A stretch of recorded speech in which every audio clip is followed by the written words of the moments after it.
Okay. Okay, now can everybody hear us? I think I had forgotten. I'm still learning the new streaming software, OBS. Thank you, Krista, for the Slack message. I would not have noticed otherwise. So thank goodness Krista was paying attention. All right, so can you all hear me now and you can hear the music?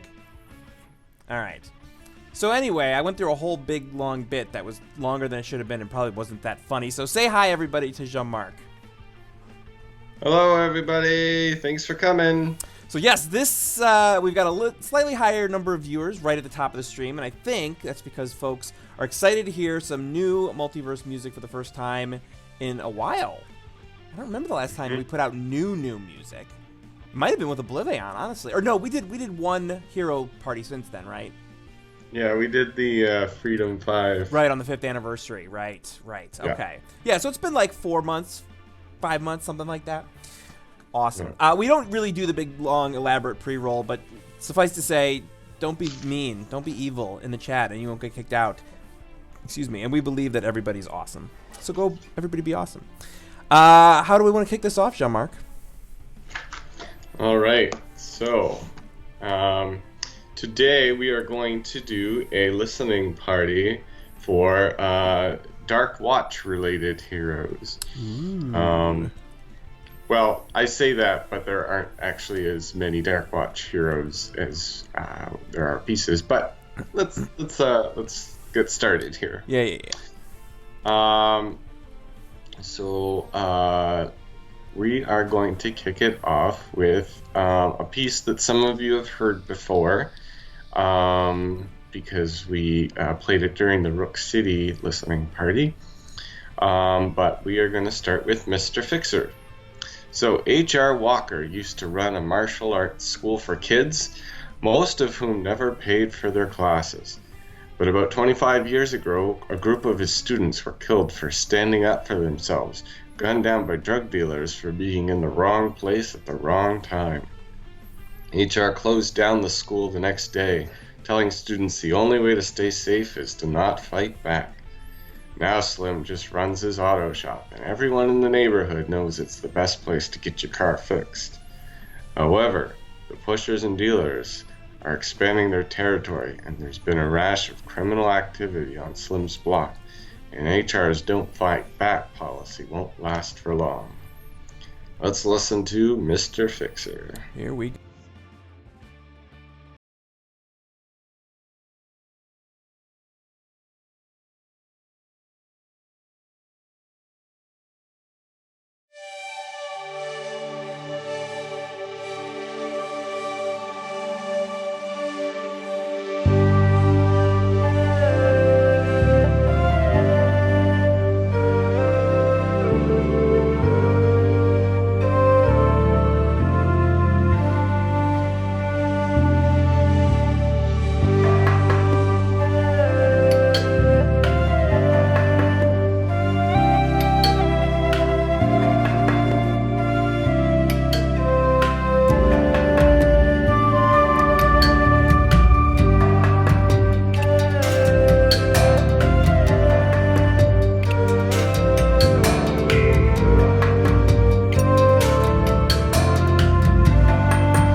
Sorry, people. Sorry. I swear, I'm trying to learn OBS, but the way that they set up the sound so that it's in its own mixer really screws me up every time. This is going to be like our worst episode ever. Sorry, everybody.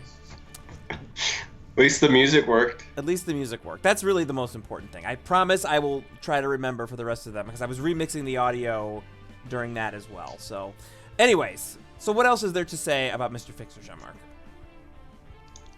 Yeah, so this is one of the most like calming and reflective pieces of music in Sentinels. And this is due to Mr. Fixer's regimented meditation and overall internal calm. But then there's like the tool percussion that kicks in, sort of representing his auto mechanic occupation. And then finally he leaves his shop and enters the streets of Rook City, and the theme takes on sort of a more classical hip-hop theme. But you'll notice it still even then, it still has, like, it maintains that internal calmness, and, you know, there's sounds of crime and police cars and some chaos around him, but, like, it, you know, that doesn't overtake the music in any way. And the observant ear may also pick up on the fact that a certain section of the track is sort of a deliberate reference to the opening saxophone line of Rook City, because, you know, that city is sort of a part of his blood, but he obviously internalizes it very differently than the way it is in the environment music. Yeah, I was actually just commenting, Jean-Marc, that I'm annoyed because of specifically the audio in OBS has made it so that I can't be listening to the songs at the same time that all you are, which is really bumming me out. I wish there was a way for me to monitor it through my headphones. Not only because then I would have a better feel for when it's done, but because I wanted to listen to these songs again. I listened to them each once earlier today to make sure the videos all worked, but I kind of wanted to listen to them along with everybody because I remember this one, I haven't listened to it probably in months at least, and it was good to hear it again this afternoon when I was listening to it. So cool. All right. Assuming I don't screw up the audio again, what is the next hero we're going to hear about? Okay. So Expatriette was not a hero. In fact, she's the daughter of the notorious villain Citizen Dawn. Expatriette was mostly rejected by her mother as she did not possess any superpowers. She instead started to get good with guns that she took from some dinosaur poachers on Insula Primalis. And then she used her friend Regina's teleportation power to escape from their home base, and then uses the gun against her friend so nobody can report where she had gone. She ends up in Rook City working as a mercenary, getting the reputation as a super killer. She is then contracted to take out Mr. Fixer, but she fails. Mr. Fixer gets the drop on her, taking away her weapons, and prompts her with self-reflective questions. Who are you, really? What's your purpose here? This gets her thinking about her life. At that point, Grand Warlord Voss invades, and she protects people against the alien invasion, and starts getting touted as a hero. The Freedom Five start to help her out, and get her on her feet in her new role, and she starts to change her mind about heroes and begins fighting for the side of good. Very cool. So this is Expatriette.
Wait, no.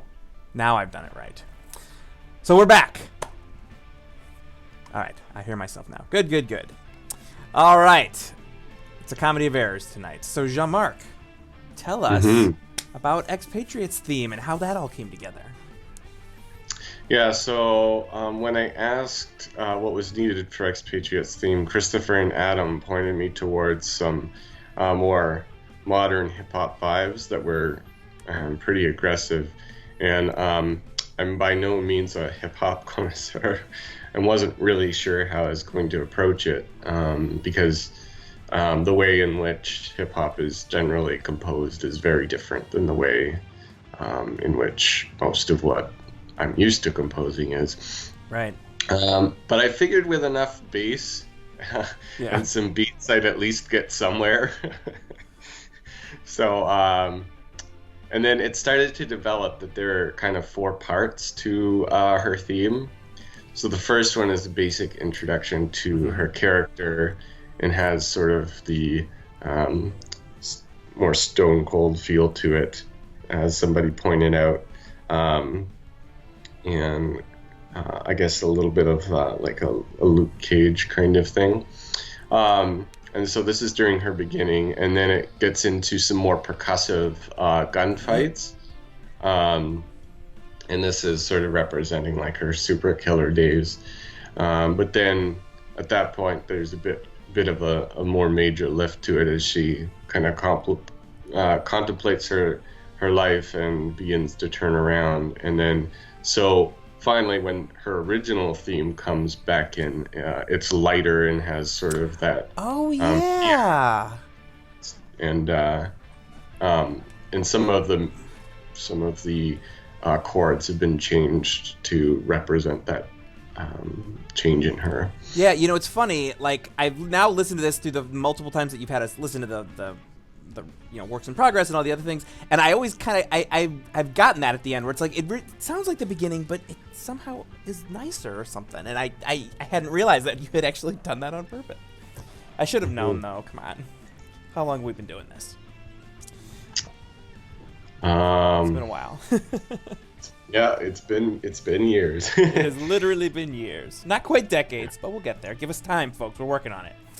All right. So that was Expatriette. Honestly, I think I love everything about that, and there's just one thing that I would add to it if we could. I just don't know if that's a thing that we're going to get to. We'll see. Fingers crossed. Yeah. Just an idea. Yeah.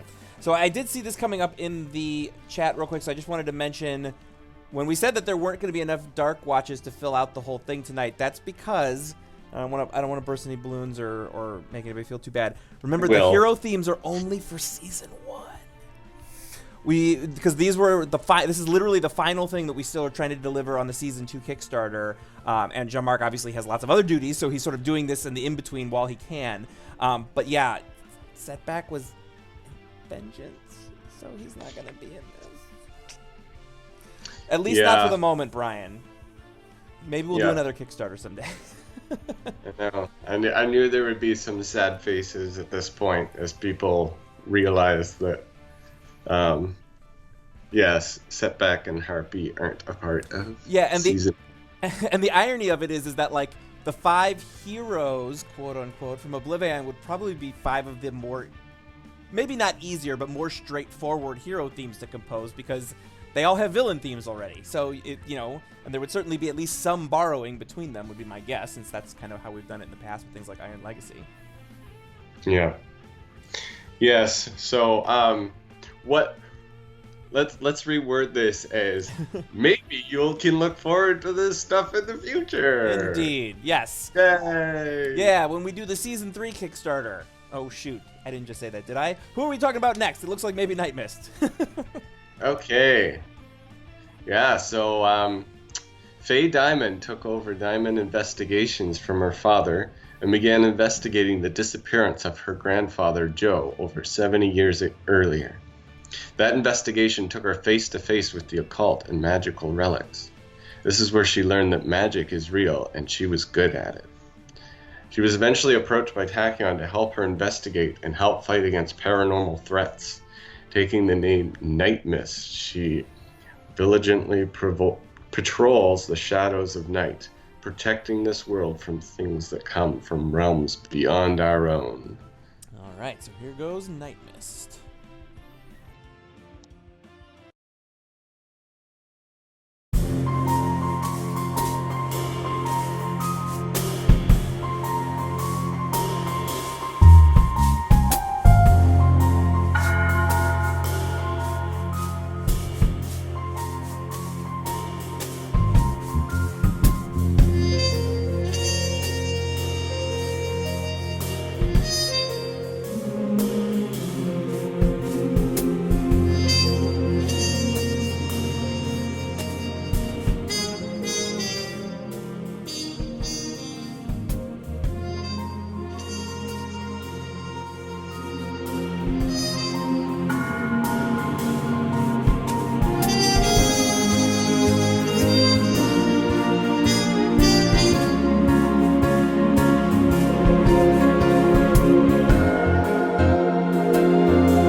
Oh, I gotta transition the scene too. Man, why does OBS have so many buttons? It's ridiculous. All right, we're back. The soothing sounds of Nightmist. Very, very cool. So tell me, what was going on with this? Because I think, obviously the sort of film noir style is the first thing that jumps out at anybody. But I mean, I feel like that jumps out at you about her no matter what. But aside from that, what else was going on in this? Well, there is also sort of the eldritch power right. Element to it. And so sort of the idea from the start was, to mix some film noir investigative music with, something you might hear in a Lovecraft kind of thing. And on my first pass of this, I feel like I got the mixture of those sounds right. But the song was more up-tempo. Because it's a hero theme after all. But Christopher and Adam felt it was too quick for Nightmist. She's sort of a more slower, investigative, she wants to kind of find out what's going on. She's not just rush into everything. So they wanted sort of a better sense of mystery and, still keep the theme in there, but not make it quite so snappy. So I adjusted a number of things and slowed it down, and we have what you have heard. Yeah, I don't know. To me, I consider this to be a compliment, so please take it that way. But for me, it really evokes, like, me at, like, 11 or 12 years old, sneaking down to watch some show from the 60s on rerun syndication on a Sunday night when I was growing up. Like, it's like one of those old detective shows, but there's something almost Twilight Zone-y about it, too, which I think, yeah, it came together in a really, really cool way. Right. All right, so yeah, we talked a little bit about how, you know, people are still talking about Dark Watch. So yes, we have come to the end of the Dark Watch heroes that we have, for the moment at least, the two others being Season 2, but we didn't want to send you home just yet. So what else have we got, you think, for them tonight, Jean-Marc? Yeah, so there's a number of heroes that we have that don't cleanly fit into any of the teams, at least not in the card game timeline. So we decided to add two of those as well. So the first of those two we'll be playing is Ra. So Dr. Blake Washington Jr. was starting out as an archaeologist and discovered a previously unknown pyramid in the Sahara Desert. But the long empty tomb seemed to be devoid of any sarcophagi or pharaohs. It did, however, contain chambers full of treasures and artifacts. He made his way through a hidden maze, solved ancient puzzles, and avoided traps, eventually finding a golden chamber marked with the insignia of Ra. And in the center of the room was the Staff of Ra. And as he grabbed it, bright sunlight filled the subterranean chamber, and centuries of knowledge coursed through him. He was to be the next Ra in a long line of Egyptian heroes called to that title. Ra, born again, would once again defend the world from evil. All right, so here is Ra's theme.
Chevron 6 is encoded. Chevron 6 is locked in place. Chevron 7 is encoded. Chevron 7 is locked in place. I mean, come on, Krista. You even ended the Ra video with a Stargate, literally on screen. Come on. I don't even know. Anyways. You're welcome, Brian. I didn't mean to pause that. I just meant to mute it. Mute it? Yeah, so have you tried setting it on fire? Well, I'm out of ideas. Good times. So tell us about Ra. Yeah, so the feeling for this one is, pretty obvious from the start. Heroic adventures in an Egyptian and fire sound effects. Yeah. However, as I found when I did the music for Tomb of Anubis, a lot of the Uh-oh. Did we lose Jean-Marc? Oh no! Reconnecting, poor network connection. Ruh-roh. All right, hopefully he'll come back. I'm perfectly capable of vamping. I could do more Stargate quotes. You want me to do that? a while to find. Oh. Is he back? Are you back? Yeah, hi. You were gone for a bit. Okay. Oh, sorry. And now it's saying poor connection at the top, so I don't know. But I don't remember exactly what you were saying when we lost you. Okay. Maybe do the whole after bit again real quick. Okay.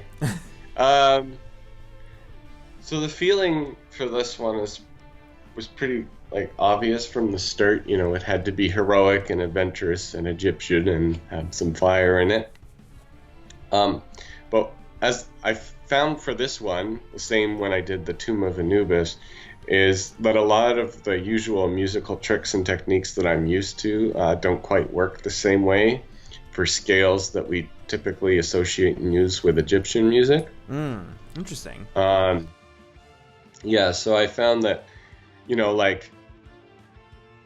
when something is supposed to be heroic or adventurous, there are certain familiar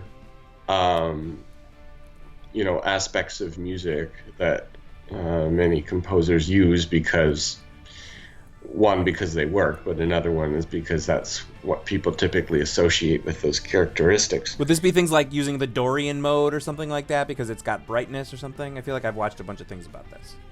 Right, yes, yeah, that would be one example of that. But because I'm using I believe a benzonine scale for that one, for this particular one. You can't just do that because otherwise you're not playing in the scale anymore. And so I found that, the trick here was to try and find something that sounded heroic in a completely different scale. And so I had to kind of find what those were. Nice.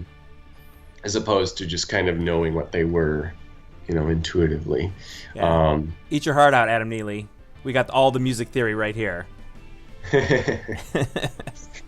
Yeah, and for whatever reason, I found this one particularly hard to mix. I might have to come back to that. And for anyone who doesn't know what I mean by that, mixing is just sort of putting all the elements together so that they fit and, one doesn't overtake the other and frequencies don't clash and all that stuff. Surprisingly hard to do. I've obviously done a decent amount of music mixing with video stuff too, and it can be really hard to make sure that things like imagine a movie. You need to be able to hear somebody whispering into each other's ears, but then you need to hear the Death Star exploding in the same movie, and neither one of them needs to either kill you or make you go, huh?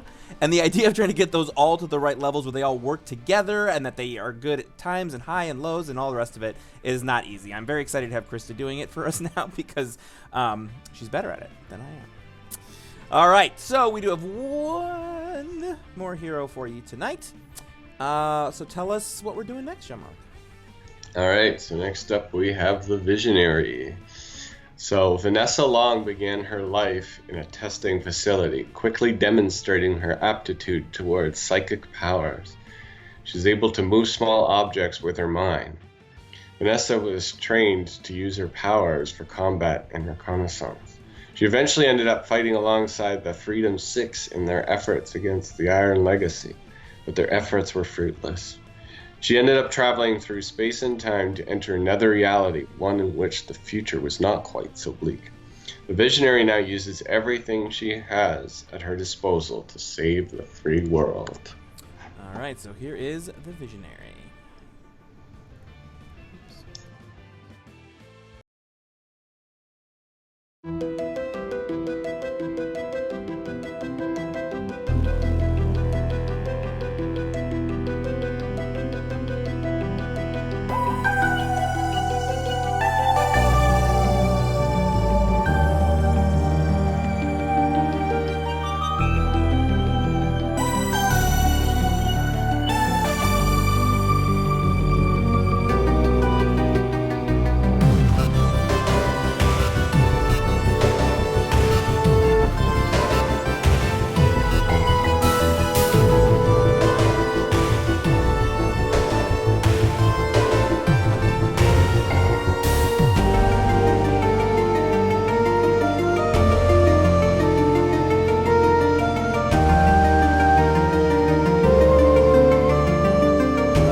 All right. And we are back. So yes, you guys hit all the main slots in the chat. Stranger Things, 80s, X-Files. Tell us what was going through your mind. Oh, and of course, Laser Riders. Yeah, so I grew up in the 90s, and although I didn't watch it regularly, the X-Files was a very popular at the time. And one show I did watch in the 90s was Sliders. Oh my god, I love Sliders! Yeah. Sliders. And although the latter really has nothing to do with psychic abilities, these two together sort of form the general feeling that I was aiming for with the Visionaries theme. And interestingly, with this one, I already had 2 reference points for the Visionary, like, directly related. So that would be the Dreamers theme, right? Which was a villain theme done years ago for Shattered Timelines, and the Laser Riders 80s remix of the Visionaries theme, Twist Your Mind. So it was sort of an odd situation in that there were 2 remixes of a song that didn't exist yet. Well, more importantly, you were a composer reimagining the work of a different composer who's also you, who was already reimagining a piece of work from a completely different style. So that must have been a fun existential quandary. Yeah. And in the timeline I'm from, the Visionary was from the timeline that fought against Iron Legacy. So I just wanted to clear up that misunderstanding there. Okay, so I'm remembering my timeline, not yours. Yeah, and this is why I let you write these things, because I stopped listening to the letters page a while back because I just got so bogged down, and I'm way out of date. I don't know a lot of the lore as well as I probably could. So yeah, so basically I had to like listen to those and figure out what the original song was. I mean, I already had it sort of like, I got the general gist of it in my head, but like to actually sit down and make something that was different than either of those two, but still had enough elements that you can be like, oh yeah, I can see how the others are derivatives of this. It was definitely an interesting task. And so in this one, I deliberately messed with, like, you know, the sounds of the synths and like leads are coming in and out and stuff like that. And the time signatures always feel a little bit off, or there's a beat missing, or there's a few extras, or things get out of sync and then back into sync again. And the idea there is like the music messes with your mind a little bit, but I didn't want it to, like, you know, feel like it was being aggressive to you, just a little bit, like, you know, sort of hypnotic, if you will. And so, you know, I don't know if that necessarily worked for everyone, but if you're like sitting there trying to like tap to the beat or something, it might throw you off a little. Yeah. So. Cool. All right. So let's make ourselves a game. I am in Nightmist number 50, Jean-Marc. Okay. So we're going to play some Sentinels now. I don't know if I mentioned that. I may not have. But, you know, we did the listening part. It took us the first, 45 minutes. We would be delighted if you would stay and join us while we play some Sentinels of the Multiverse. While Jean-Marc works his way into my room, I'm going to mention... Sorry, go ahead. Was it not working again? So Steam wasn't working for me up until a few minutes ago, and now that it is working, I realized I'm on a new computer and I haven't installed Sentinels yet. Oh no. How about I just comment on what you're doing? Fair enough. All right. So let's see here. Well, I'll tell you what. Why don't you... What kind of a connection are you on? Is it decent downstream? Or do you have to pay by the megabyte or whatever where you are? No, well, I am using like one of those portable Wi-Fi's, but it's actually pretty good. It's giving me 5 minutes as the approximation here. All right, well, we can shoot the breeze for 5 minutes. That's no problem. All right, so yes, the folks in the chat did also get ahead of me. I think we should play the heroes whose themes we just listened to. Yeah. So I think that's a good plan. And while we're doing this, I'm going to have the chat vote on which villain to play, ... And the first one to get 2 votes after the chat where it says which villain to play is the villain that we will take on with the Dark Watch +2. And I would say any variants are going to be fair game. Because I think we can easily put together... Like, one of the things, if you were not going to be able to stay, I was going to actually try to do an Oblivion game where I only played variants of those 5 throughout the whole game. Oh, yeah, sorry, Seamus. Oblivion... Yeah, you vote no for Oblivion. Like, me playing Oblivion by myself can just be, like, a fun comedy of errors. So that's why I would do it on a stream if I was by myself, because me talking through my process, quote-unquote, as if there were one, could be a very entertaining show. If it's me and John playing Oblivion and we're actually trying to win with, like, optimal strategy, that can take a very long time. Alright, so let's see. We got Ennead, Oblivion, Matriarch, Chairman. Yeah, sorry, the Oblivion, unfortunately, is I'm vetoing that. It would talk through my process. And I'm actually going to pick the environment. What environment have I not played in a while? Final Wasteland, Silver Gulch. I kind of really love the Final Wasteland. And this way, we'll already know that when we see what the villains could be. Alright. Alright. Still not Ultimate Spite. Oy. Alright, we got a second for the chairman. That's what we're doing. We're doing the chairman. That's fun. I like the chairman. And I like the chairman in the Final Wasteland. That can be a very interesting situation. What with cards leaving play and all.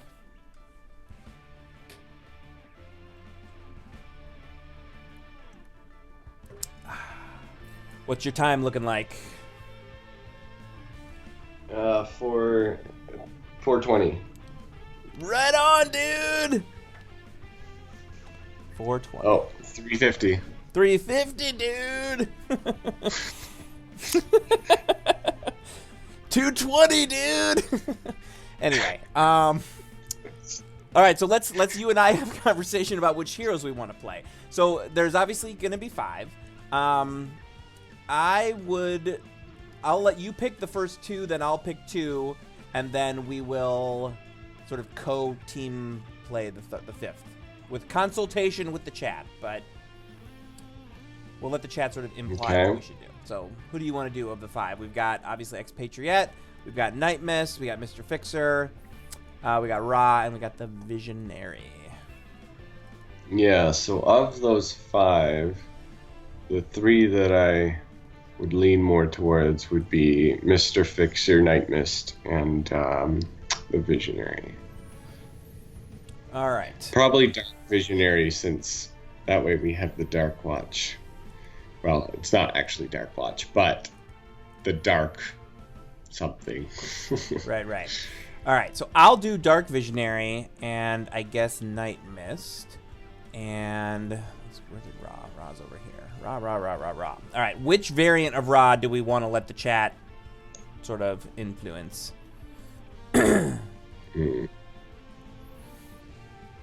Setting Sun could be really interesting.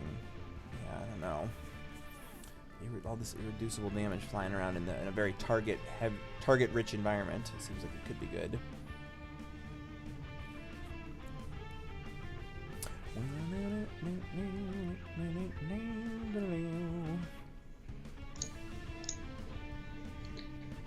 $144. Dude.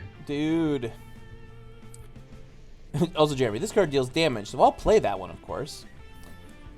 Look, I understand that in the types of people that you tend to see me playing these games with, I'm considered to be on the low end, but I would say in terms of the world, I am definitely above average when it comes to ability to strategize with games like this.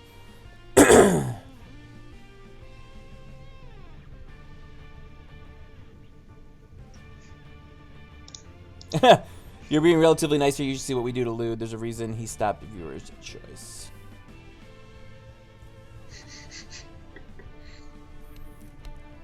Ouch, ouch, ouch, ouch, ouch. Oh, Chairman is putting his stalling skills to work. I'm trying. Blaze it. Chairman is my least favorite villain to play with, to be honest. I love how we all voted for the hardest villains we could think of. Yeah.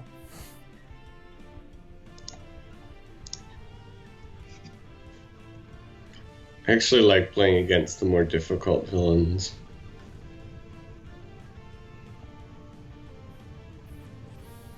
Feels better to win. And I feel less bad if I lose. Yeah, see, I kind of take more Zach's approach, which is like, win or lose, make it a fun story.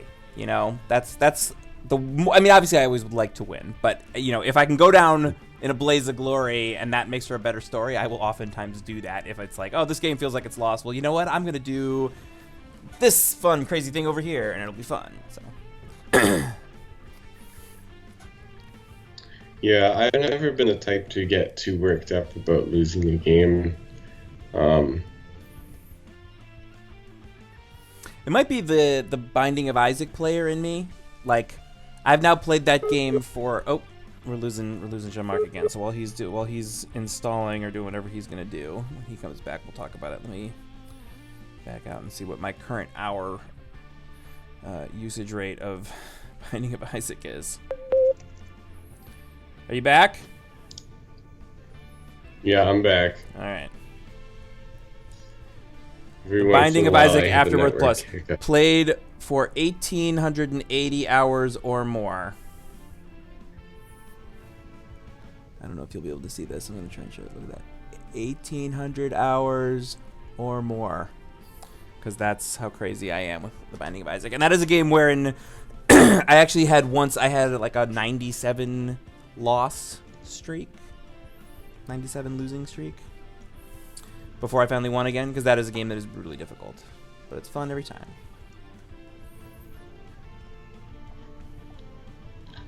Dun, dun, dun. Sometimes the loss is more memorable than the victory. Amen to that.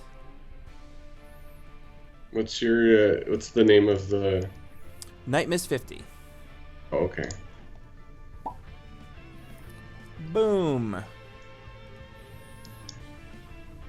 Here I am.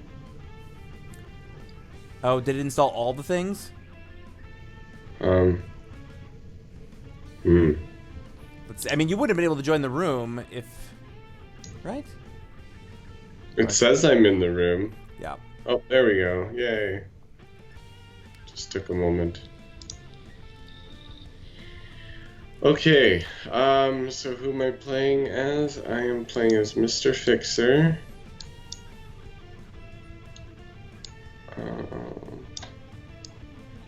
And I guess Expatriette. Alright, so I'm gonna have... Play as their Dark Watch versions. If you like. Since that's the theme here. All right. So, chat, I think we're just going to have it be regular Ra. You're going to be playing Ra, so be ready. Or you're going to be influencing Ra is the way to say that. If it takes too long for us to decide, we're just going to go ahead. So, playing the Chairman, Final Wasteland. Let's do it. Okay. Yeah, it's definitely been a while since I've played Sentinels. Alright, Fixer opens with Bloody Knuckles, Harmony, Meditation, Tire Iron, Dark Visionaries, got a Brain Burn, Foresight, Mental Divergence, Telekinetic Cocoon. Dark Watch Expatriette has got Prejudice, Quick Draw, Speed Loading, and Tactical Shotgun, and, Nightmist, Astral Premonition, Call Forth, Elder Ring, Starshield Necklace, and Ra, Fire Blast, Flame barrier, imbued fire, and summon staff.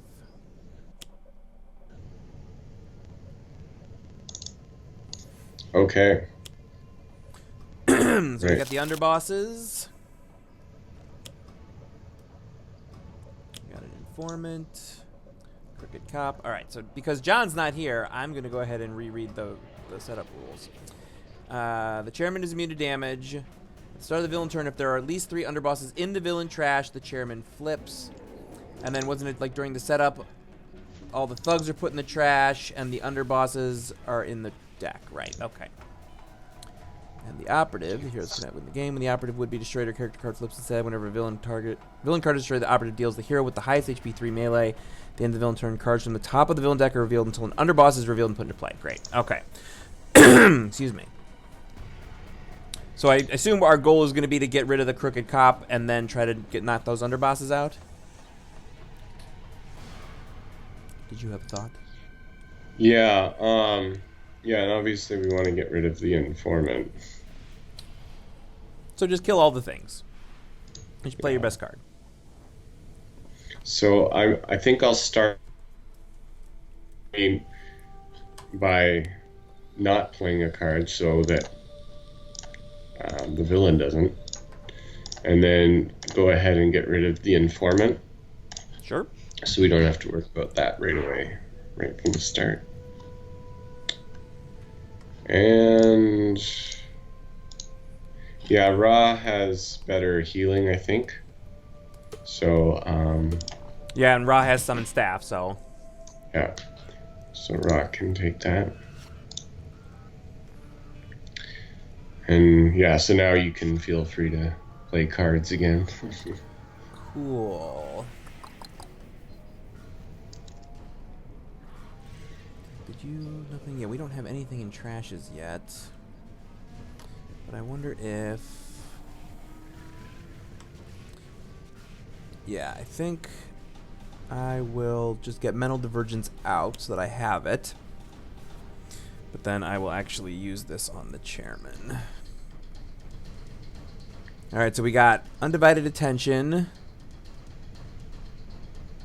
So that's a lot of damage. But we got Perfect Human Specimens.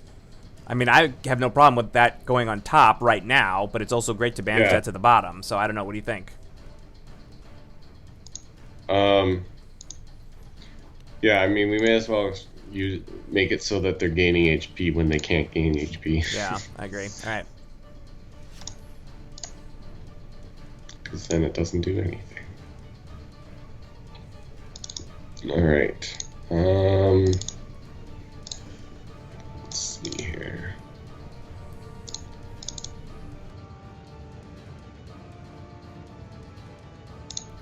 Guess I'll get the shotgun out. Oh, yeah, that's actually a really good point. Seamus. That I could have brain burned him. Visionary would have taken a heap of damage, but all of the thugs would then be out of the trash. Yes, I vape. Thank you, Lude.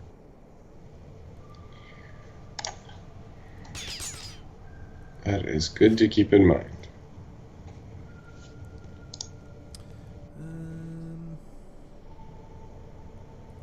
See if we can get rid of the broker so they don't bring the informant back out.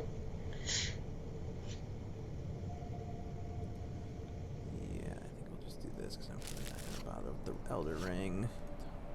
Fine. I'll take the damage to take the cards.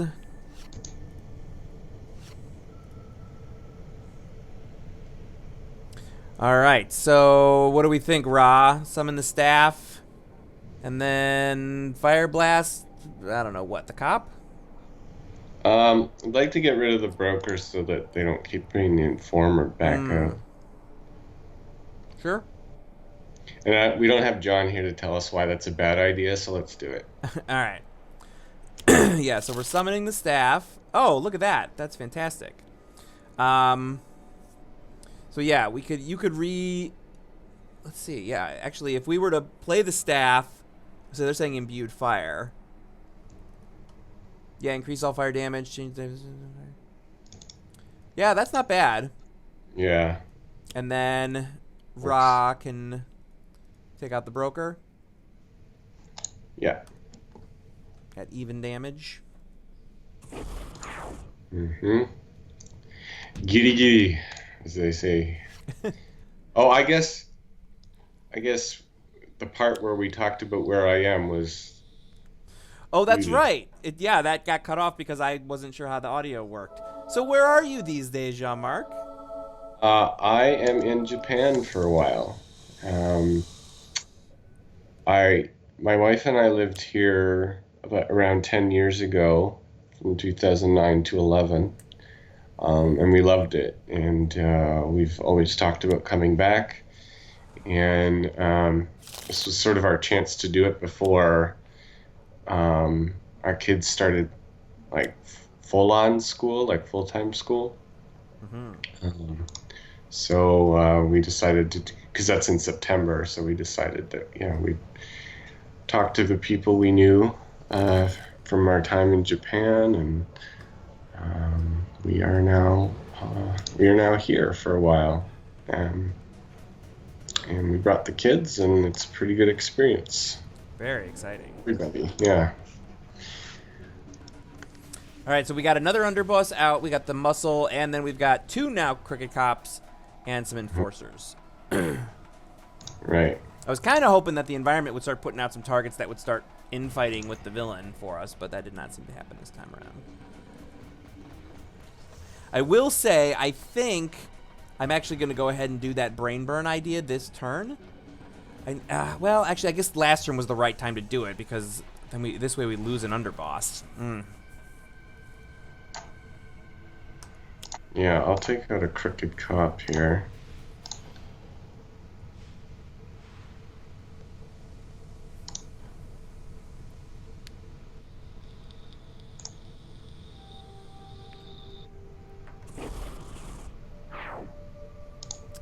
Nice.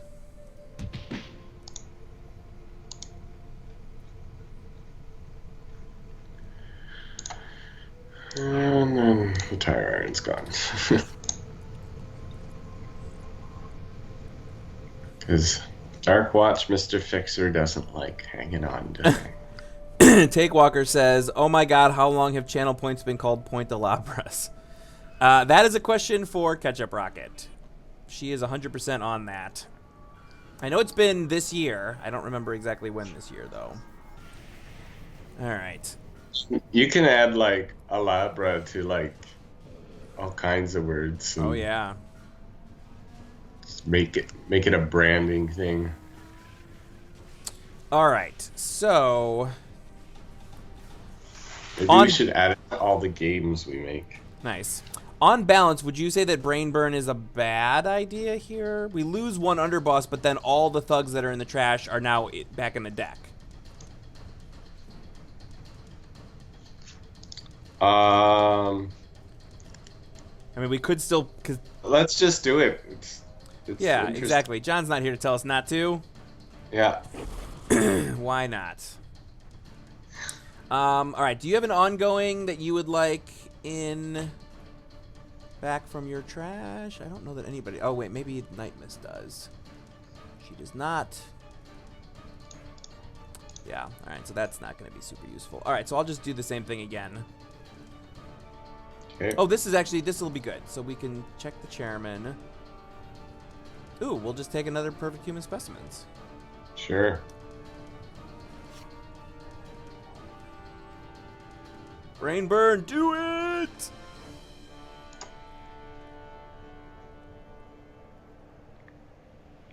Okay.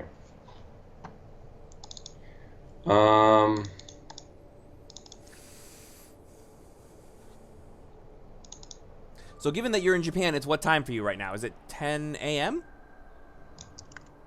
It is 10 a.m. on Wednesday. 10 a.m. Wednesday. Yeah. So it feels weird to be doing a stream that is at night for everybody else, but that is how time zones work. Let's see. So I'll put out speed loading for future goodness. And And I will tactically shot the gun.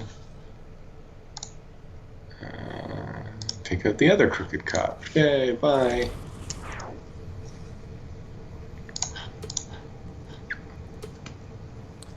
Alright, so now...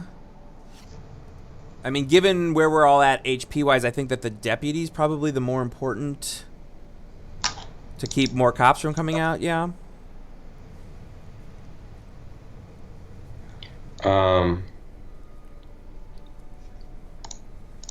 Yeah, let me just take a look. I don't have them all memorized here.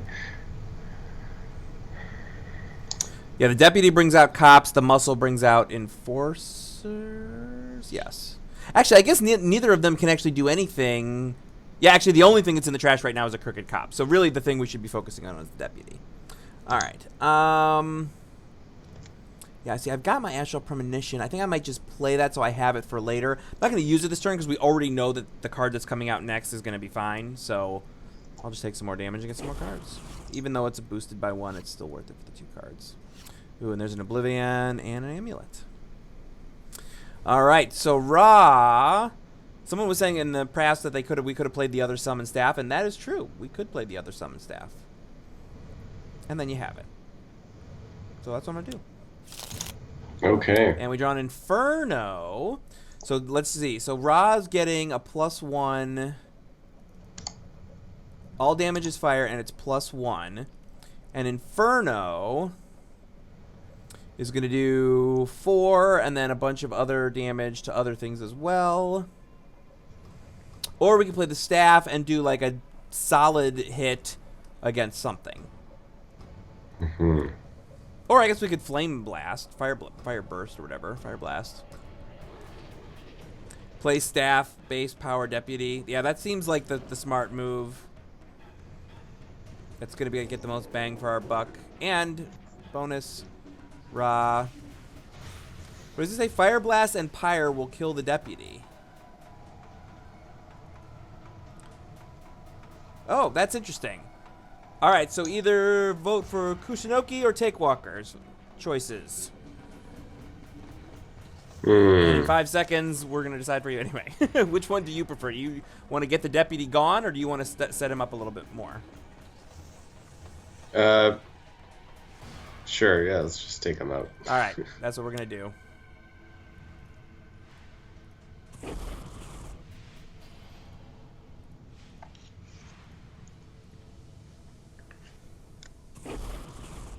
Yeah, the muscle is dealing damage, but we're all still fairly high on the HP scale, and the muscle can't bring out another one, whereas the deputy can, because right now the only thug that's in the trash is a crooked cop.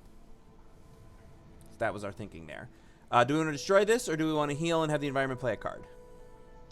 I almost always go for the heal and play a card on this one. Yeah, I'm fine with that.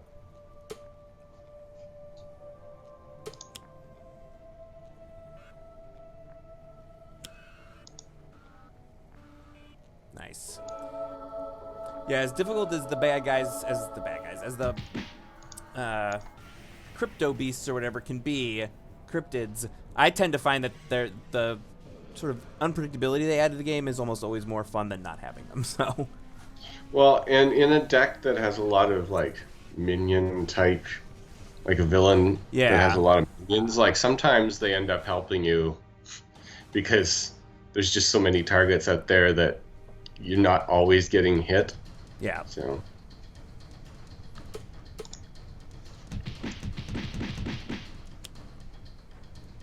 Oh, and they're wasting their healing again. Yeah, just having a nice hot bath.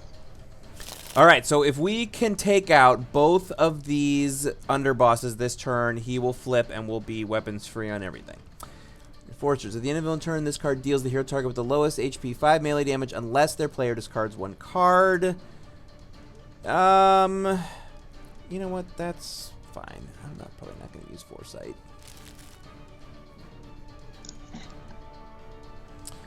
Ra still... Well, Ra still has not played the staff, so I think Ra still's got more healing than anybody else.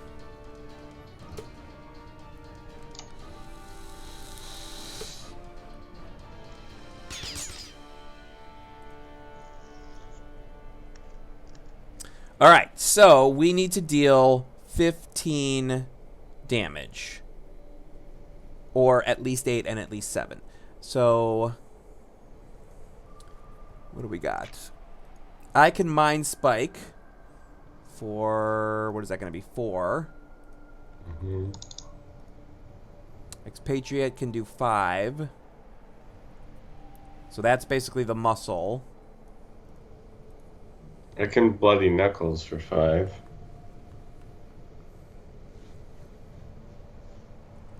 Yeah, so if you Bloody Knuckle the muscle for 5, and then I can Mind Spike. I just want to make sure we're not going to overkill something for 1 and then need that extra 1 somewhere else. Yeah. I don't think we will, though, because if worst comes to worst, Ra's got Inferno, which will easily take care of business. Oh, wait. 6 because of the imbued fire, so... Right. Yeah. Okay, so the muscle? Yeah, I would say go for the muscle with your biggest hit. Okay. And then Visionary can hit the contract, and then the other 3 will be able to mop up, no problem.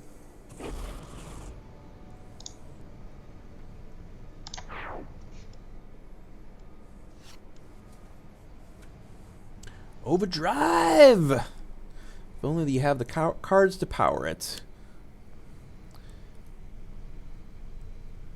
Oh, yeah, let the Chupacabra deal with one of them. That's true.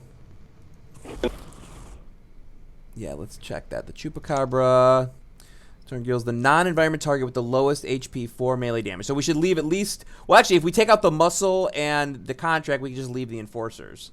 And then it'll take out the enforcers for us. Right. Cool. All right, so I will, once again, use my power on the chairman.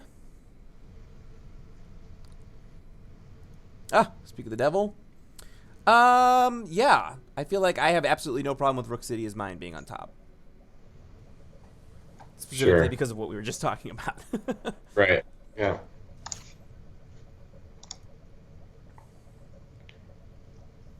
Yeah, now if it was play the top 2 cards of the villain, on the other hand. A very different situation. Save some damage for the operative. Oh, that's true.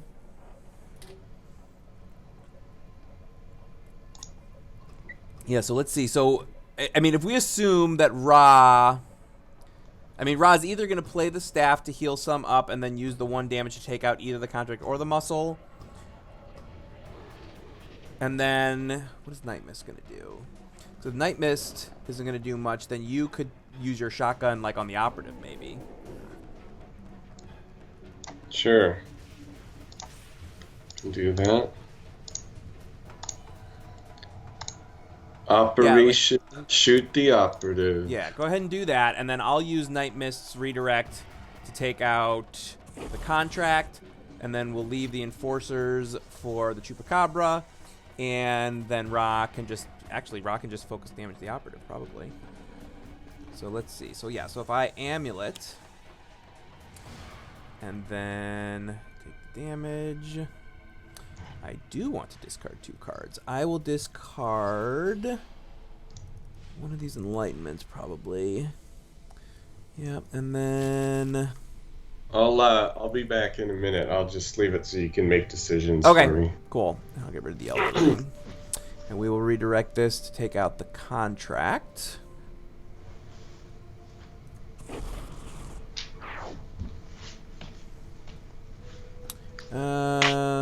Yeah, she's got her flak jacket, so that seems like the right choice.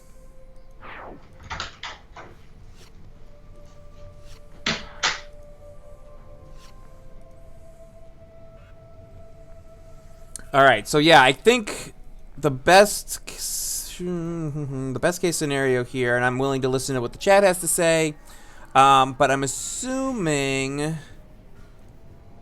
we just want to do like the staff and maybe take out the muscle, and then actually both of the environment cards will take care of business. So if I staff, Ra will heal. We then use the base power to take out the muscle, and then the only thing that's left is the enforcers. The Chupacabra will go after the enforcers, and the Rat Beast will go after the operative, right? Yep, that's looking good. Excellent. Healing up. Dealing some damage. Taking out the muscle.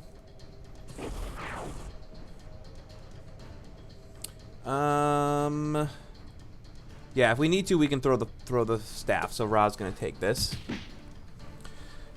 Yeah, you see, this is the thing, man. When John's here, I get like, I don't know, performance anxiety. I guess that's like, I'm never gonna be as good as him with strats. But like, I know my stuff. I know this game. I am not destroying Khan's bunker. All right, so we get the New Jersey Devil. Ooh, and the Ancient Library. See, now we're starting to get some real solid Final Wasteland stuff going. Everybody's going to heal up a little bit. The Rat Beast. Oh, he's actually going to go after the Chairman. That's right, because the Chairman's below the Operative. So if we had done more damage to the Operative, that would have been better. But it is what it is. Yeah, maybe Flame Barrier next. Something like that. Might be something worth thinking about. Yikes.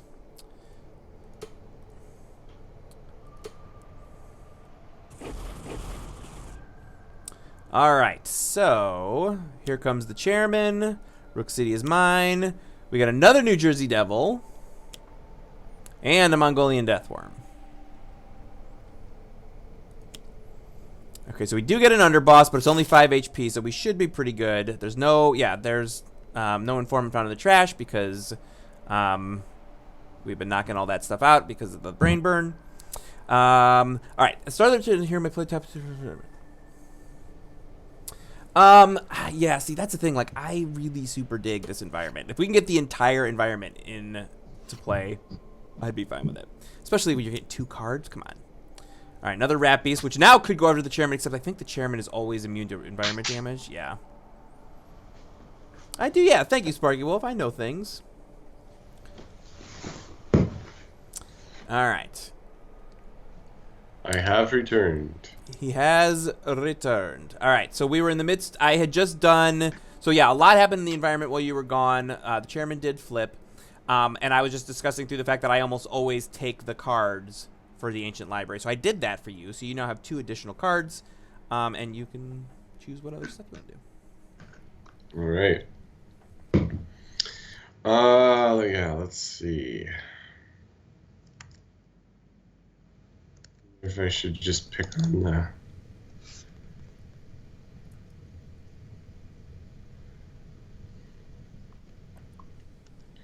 Should I beat up on the Operative or just go for the Chairman here? I mean, we got to take them both down. So we, I don't know. Yeah, it really depends.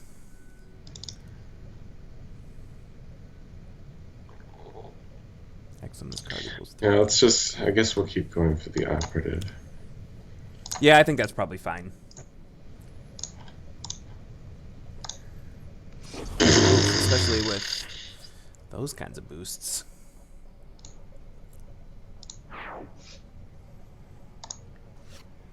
Yeah, if you had actually wanted to overdrive, we probably could have lost the staff because Ra has another one and another summon staff. So, do we want to go back and let you do strike instead, or did you? What card did you play? Oh, you played Bloody Knuckles. Yeah, it wouldn't have worked. It's fine. It's fine. Actually, it would have worked. Let's go back. I have a thought. Okay. So if we go back, go back to play a card. If you were to play... Oh, no, shoot. I don't think I'm doing this right. Okay. Yeah, sorry, I was wrong. Just go through what you were doing. For some reason, I thought there was another card play in there, and I was getting all kerfuffled. Excited, yeah. The idea that you could just... I was trying to find a way for you to do another 7 damage, which would be super great. Well, I like getting rid of the Bloody Knuckles because then he before it's doesn't going to do anything, yeah. damage. Yeah. So, that's actually one of the best Dark Watch Mr. Fixer combinations, you know, because you get rid... You use its advantage and get rid of its disadvantage kind of right thing. away. I mean, yeah, unless you had some way of dealing more damage when it's not your turn, I guess, but... Out comes a Horrid Skunk Ape. I will point out that every environment card that has been played so far since the beginning of the game is in play and at full health, which is fine. I think Hopefully. I'm going to probably mind spike the operative because I feel like we definitely want to keep focusing if we can. Yeah. Although Sparky Wolf points out that we lost mint status for no reason now. I know, because he just did the exact same thing. I know. You can blame it all on me. It's 100% my fault.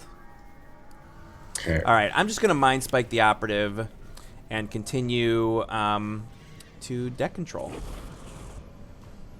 Hopefully we won't get anything too crazy. Let's see what we got. We got undivided attention. So that's more of that damage that this keeps trying to do. Or a thief. At the end of the turn, destroy a hero, ongoing, or equipment. I mean, that would be easy for me to just take out on my first turn, so... Well, I mean, it's going to get played, and so someone's going to lose something. So it's just a question of if that's worth less to us than a bunch of HP, which it probably is at this phase. Yeah, I mean, you can just get rid of your Staff of Ra. Right, there you go. Great.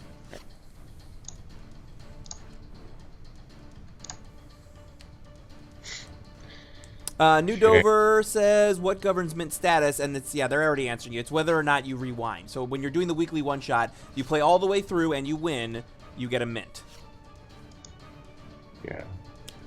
Yeah, it was sort of a joke in that, you know, the non-one-shot games aren't actually evaluated, but right. I was speaking as if they were. Let's see. Yeah, and if you go through it and you rewind, you get near mint. If you win it, with or without rewinding, after it's more than a week old, because the whole idea of the weekly one-shot is that you have to play it within the week that it happens in order to get a mint cover. You get, I want to say, good. And then if you win it at any other time, you know what, I'd have to look, honestly. I don't even remember. Yes, I do want to draw 2 cards. And Final Wasteland? No, Horde Skunk Ape. That's fine. We're just going to get every single environment card into play. That's how I like to play this environment. Although, I guess I could Oblivion if we're starting to get worried that there's too much on the field and not enough chairman stuff on the field. I could potentially Oblivion to try and at least soften a lot of it up before maybe Ra could come in with an Inferno and clean up all the stuff that's going to go after us. Does that seem like a reasonable idea? Let's see, what else would I have here? Planar Banishment. Yeah, I could destroy some environment cards, but... And remember, none of this stuff can actually damage the chairman. In a perfect world, I want the Final Wasteland to be out, and I want the environment to take out the operative so that she just is gone. That's what I would like to have. I mean, the nice thing is that even though he can't take damage... he can at least sort of like soak it, absorb some of the shock, yeah. For us. All right, I'm gonna Oblivion. Doesn't make sense to think too much about it. All right, so we're gonna do 1 damage to every target, which is actually gonna be 2. I'm wondering if this is actually gonna end up being worse than. It's only gonna be 2 damage to each of us. Yeah, it's fine. Oh, right, I can discard... Oh, it's only the first time, but that's fine. I can do this. So let's get rid of... I'm going to probably get rid of the Mists of Time and the Lower Enlightenment. And so who do I want to push this off to? Operative? Yeah, probably.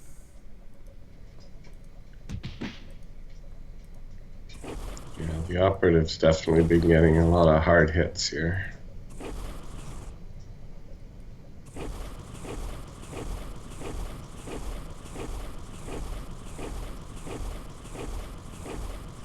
Look at so much damage. All right, so now this is going to be going on to every non-hero target. So definitely the broker. I think I'm going to take out almost all of the stuff that's going to be dangerous to us. So that should be pretty good.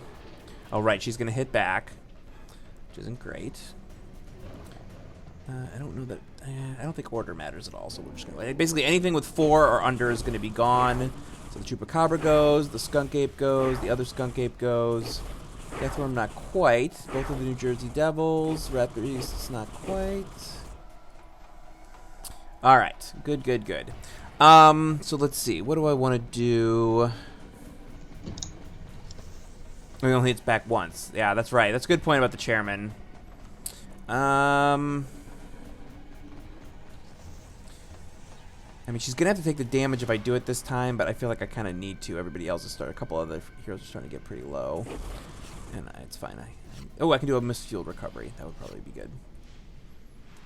All right. Excellent. Ra is going to draw 2 cards. Yeah, so we probably want the operative to be the lowest HP by the time it's the environment turn. Yeah, so is the cryptid goes so if you're able highest. To take her out completely, I would suggest not doing that and just making her 7 or lower. Right, okay. So, like, well, we can definitely summon the staff, get the other one, and draw another card. So we get a Blazing Tornado. All right, so Blazing Tornado is going to... Whoops, I think that's going to do as much damage as if you threw the staff, right? Which would take her down to 8. Yeah, what we need is something that's going to deal damage and then also let us use the power. Like, for instance, Living Conflagration, which would let you do 3, and then if you used it, another 2, or if you used Pyre, 4, or if you used the staff, 5? Is that right? Or is it 4, 3 and 4? How many environment targets are we worried about? I mean, the rat beasts are going to go after Darkwatch Expatriette. The Death Worm is also going to go at the Chairman or Darkwatch Expatriette, which again is the environments can't hit Chairman. Okay, so maybe we do want her with the second lowest. Although she'll only be the second lowest for, let's see, 4, 8. So yeah, 2 of the, if we don't hit the operative. Well, so they're talking Inferno, which if we did an Inferno, 3 hits versus operative versus... Right, we could take them out. That's true. Yeah, 3 hit versus operative, the 1 hits versus the environment. Yeah, that's kind of what I was thinking. So like if we Inferno here and we hit the operative for 5, that takes her down to 7, which is what we were trying to do. Then we can take out, we get to do 5. We can take out all of them except for the Abominable Snowman, right? Right. Yep. All right, so we'll do that. Rat Beast. Deathworm. Yeah, my strategy is more in keeping the cute little animals around. All right. Look at those bees. Oh, and then there's another one. Cute. Oh, look at that abominable snowman. He looks like he wants a hug. All right, and then we've got hit Chairman with Pyre, then Chairman again. I don't know what that means, but we can hit the Chairman with Pyre. Chairman is gonna, maybe they're saying that the Chairman's gonna hit back. Dick Walker thinks I'm high. No, I just like cute things. He's high on life and music. All right, do we want to destroy Khan's bunker? So the only environment cards left are another snowman, an amphibious chupacabra, and the unforgiving wasteland, which I kind of love. So I feel like for the healing, I'm willing to keep this running. Oh, yeah. There's my wasteland. Yeah, snowman. Just see? The cute little abominable snowman is taking out the operative. Everything sounds cuter when you... Yep. Give it that. Do you want to remove the operative from the game? Well, let's see. What's going to happen if she flips over? Increased damage dealt by the Chairman by 1. We don't want that. She vanishes into the unforgiving wasteland. Chairman's like, okay, I'll send the thief then. All right, so I have yet to use Mental Divergence, so I'm happy to lose this here. Although at this point we probably do have ongoings that we want to get. I feel like we're in a pretty good position, so I'm not super worried about it. Unless, like, we want to get rid of the staff since Rock can play another one and heal some, but I feel like I don't know that that's super necessary.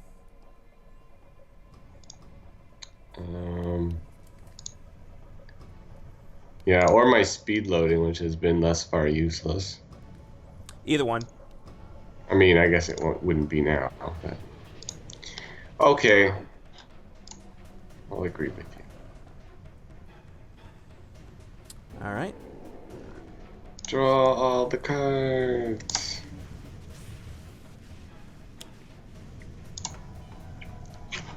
Yay! Now the snowman has a friend.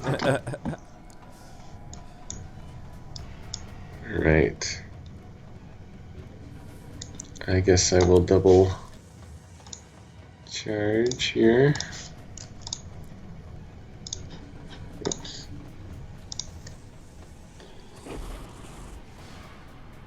Oh, Chairman Pike.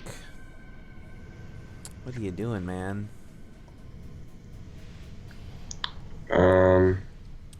So you're about to use this... Wait, was that twice or once? That was once. Yeah, so if we want to get rid of him, what do you want to do? Speed loading and maybe the staff? Yeah.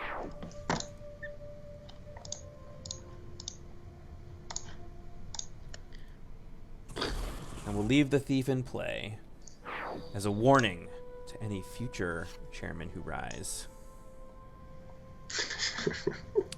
Yes, I want to draw 2 cards. Twist the Ether and Telekinetic Cocoon. Out comes another Skunk Ape. That's fine. We're all fine here now. Everybody. Cryptid hugs. The chairman reacts. How dare he? I don't even know that it's going to matter because I don't think we're going to get that far. Yeah, I feel like those messages saying like so-and-so reacts or whatever is like we did it when we first started making the game, and then as we made more cards, we just stopped making those messages.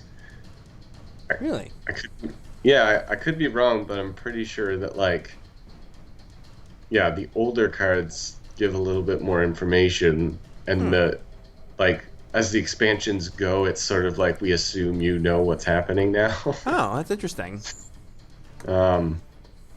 Unless we added them or whatever, but yes.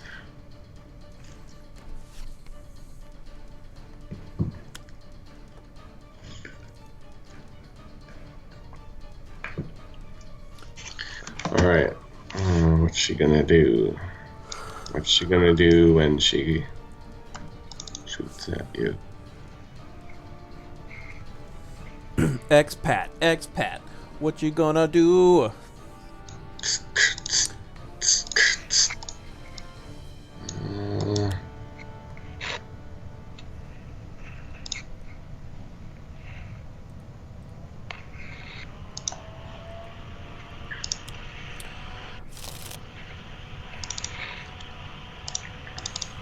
Blue Dolphin says, base Omnitron also has a text pop-up that doesn't get seen in later villains. Omnitron is rampaging and will play another card. Yeah, there's a bit of, like, flavor text box or whatever that we didn't do as much of. I think a part of it, though, is because, like, the intention of putting those in the first place was to help the player understand what was going on, especially in the beginning where, like, you know, especially the base game, like lots of people are playing that for their first time. But as you get more into the game and there's more chain reactions going on, like having a pop-up happen all the time starts to get like overwhelming. And you know, if you buy one of the later expansions, you're probably familiar with the game by that point. So, right. I don't know that it was a conscious decision, but it's sort of just what happened. So I played Nightmist's turn probably as non-optimally as possible, in case anyone is curious. But we're still going to win. Sure. Because we're in a position where if Ra can't deal 2 damage, then what are we even doing here? Yeah, we may as well just quit the game. Yeah, so I think we'll go ahead and actually we'll just do Living Conflagration just to end it all on a quick card play. So I'm thinking Ra, pass. Skip. All right, so there it is. It's 8:30 for me, 10:30 for you. Are you looking to get on with your day? Yeah, I should probably get started. That's fair. So thank you everybody for joining us. Check this out. Tell your friends that this will be up on YouTube in the next few days if they missed it and they want to hear all the awesome new music. And I think that's going to be it. Yeah, thanks for people for coming out. Hopefully you enjoyed some of the Dark Watch hero themes. And again, we are very aware that, these hero themes are taking a long time. But we are fulfilling them, and, they're not always right in front of us, but they are coming along. So indeed. And yeah, if you were a backer on Season 2, I think at any level that included the game, you're going to get a free copy of the soundtrack. So we'll make sure to reach out to everybody when that comes along. We're not there yet, but we'll let you know when we are. All right, so thank you everybody for joining us. We do this every week at around 7 Eastern or 9 Eastern, or who knows. John, to give you an update on him, he is now in Europe. He is in Athens, which means that 7 p.m. is actually like midnight for him? That can't be right. Actually, yeah, I guess that would make sense. Like, if it's... You're 10 hours ahead. No, you're 14 hours ahead. And he would have gone... Whatever it is, he's sleeping. Excuse me. It's the long and the short of that. It's too late for John, whatever it was. It's too late for John. So I don't know what the schedule of this show is going to look like in the next few weeks and months, because I've got some traveling coming up, PAX is coming up, GDC is coming up, etc. So, yeah, John he's a crazy world traveler. So anyway, thank you everybody again for joining us, and we will see you when we see you. Check our Twitter to find more information, or you can always join the Discord. I'm sure there's a link to it somewhere. So good night, everybody. Okay, bye. Bye.